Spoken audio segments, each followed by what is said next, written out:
Halo, Assalamualaikum warahmatullahi wabarakatuh. Saya Umami Wahyuningsi, NIM 16 dari kelas 5A. Pada video kali ini, saya akan menjelaskan tentang materi unsur-unsur tata letak dalam desain grafis. Apa sih yang dimaksud dengan unsur-unsur tata letak? Unsur-unsur tata letak merupakan susunan dari unsur-unsur desain pada sebuah karya desain yang terdiri dari bagian-bagian terpisah yang saling melengkapi dan saling berhubungan satu sama lain. Kemudian ditata dan diletakkan pada suatu ruang untuk menjadi kesatuan yang memiliki makna. Unsur-unsur tata letak ada beberapa jenis, yaitu yang pertama garis, yang kedua ilustrasi, yang ketiga tipografi, yang keempat warna, yang kelima gelap terang, dan yang keenam ruang. Yang pertama garis. Garis adalah kumpulan titik yang berderet lurus dengan kerapatan tertentu.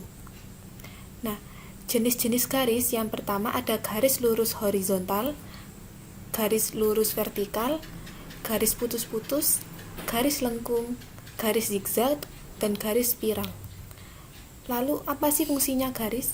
Fungsi garis yang pertama yaitu sebagai pembatas tepi bidang atau objek untuk memberikan representasi atau citra struktur, bentuk, dan bidang.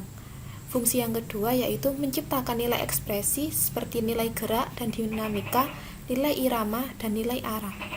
Fungsi yang ketiga yaitu memberikan kesan pada visual desain seperti tegas, luas, dinamis, dan lain-lain.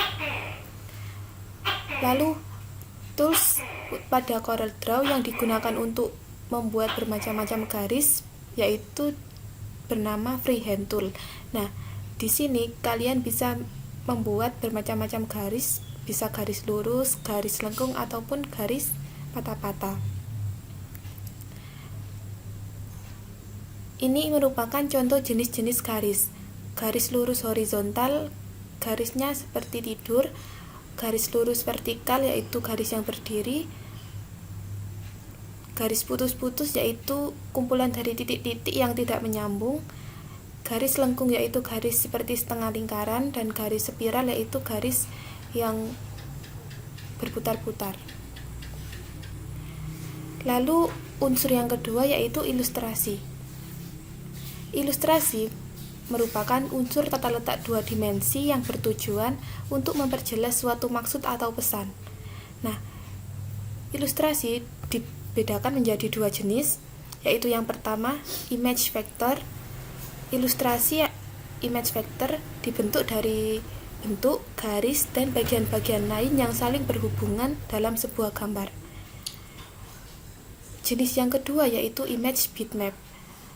Image bitmap ini bisa disebut juga dengan gambar raster, yaitu kumpulan kotak-kotak kecil atau pixel. Nah, apa sih fungsi dari ilustrasi?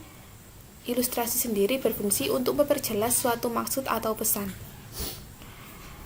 Untuk membuat ilustrasi yang berjenis bitmap bisa menggunakan aplikasi-aplikasi Adobe Photoshop, Corel Photo Paint, dan lain-lain. Sedangkan untuk membuat ilustrasi dengan jenis vektor, kalian bisa menggunakan aplikasi CorelDRAW, Adobe Illustrator, ataupun Adobe Flash. Nah, ini adalah contoh ilustrasi. Bisa dilihat pada gambar yang sebelah kiri. Di sini ada gambar sebuah anak yang sedang memakai tas dan ada gambar matahari. Nah, dari gambar ini saja kita bisa mendapatkan pesan, yaitu anak ini akan berangkat ke sekolah. Jadi ilustrasi bisa memperjelas maksud atau pesan dari tulisan yang ada. Yang unsur yang ketiga ada tipografi. Tipografi adalah ilmu yang mempelajari tentang seni dan desain huruf dalam aplikasinya untuk media komunikasi visual melalui metode penataan layout, bentuk, ukuran, dan sifatnya, sehingga pesan yang akan disampaikan sesuai dengan apa yang diharapkan. Nah, jenis-jenis tipografi ada Roman atau serif, contohnya itu font Times New Roman. Jenis yang kedua sans serif, contoh fontnya itu Arial. Jenis yang ketiga script, contoh fontnya itu script MT Bold. Jenis yang keempat monospatch. Contoh fontnya adalah Courier New. Jenis yang kelima dekoratif atau miscellaneous. Nah, fungsinya yaitu untuk membuat teks menjadi berguna dan mudah digunakan. Dalam CorelDRAW, tools yang digunakan untuk membuat tipografi atau teks yaitu menggunakan text tool. Bisa dilihat di sini, ini adalah tools untuk membuat teks pada CorelDRAW. Contoh-contoh dari tipografi adalah seperti ini.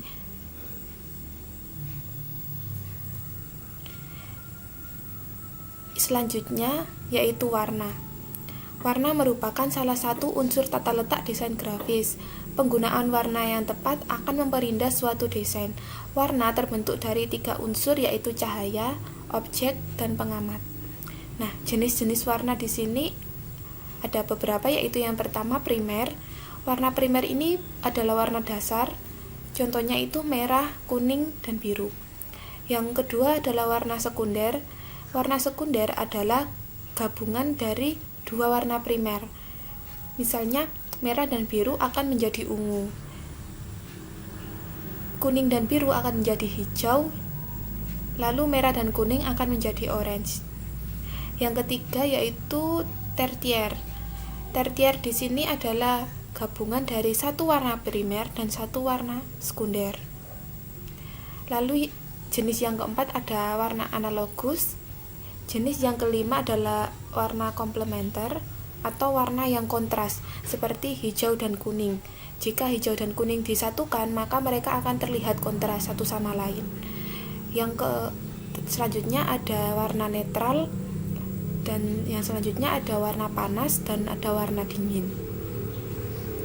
Nah, fungsi utama dari warna ialah memperindah suatu desain. Pada CorelDRAW, tools untuk warna yaitu bernama Interactive Tools. Di sini kalian bisa memilih warna apa saja.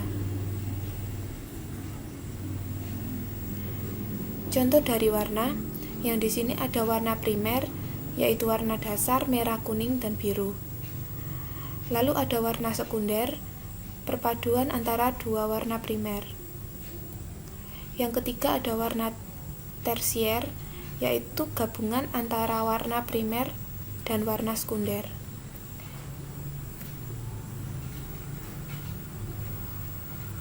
Yang keempat ada warna komplementer, yaitu warna yang kontras antar satu sama lain.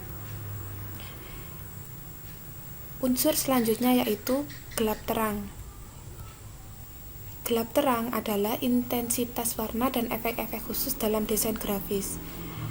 Fungsinya yaitu menampilkan kesan kedalaman, memberikan kesan dramatis, membuat efek benda 3 dimensi, dan memperjelas kontras. Ini adalah contoh dari gelap terang. Pada gambar yang di sebelah kiri menunjukkan bahwa gambar ini gelap, dan setelah diatur intensitas cahayanya maka dia akan menjadi terang. Unsur selanjutnya adalah ruang. Ruang adalah jarak antara elemen-elemen yang terdapat pada desain grafis. Fungsi dari ruang yaitu memberikan kesan menarik dan profesional bagi mata yang melihat. Contoh-contoh dari jenis ruang yaitu yang pertama ada ruang alamiah. Ruang alamiah ini biasanya terdiri dari pemandangan-pemandangan di luar ruangan. Lalu ada ruang buatan, yaitu ruangan yang ada di dalam atau indoor. Dalam ruangan buatan biasanya terdapat arsitektur yang ditata sedemikian rupa. Terima kasih, itu adalah penjelasan dari saya tentang materi unsur-unsur tata letak dalam desain grafis. Wassalamualaikum warahmatullahi wabarakatuh.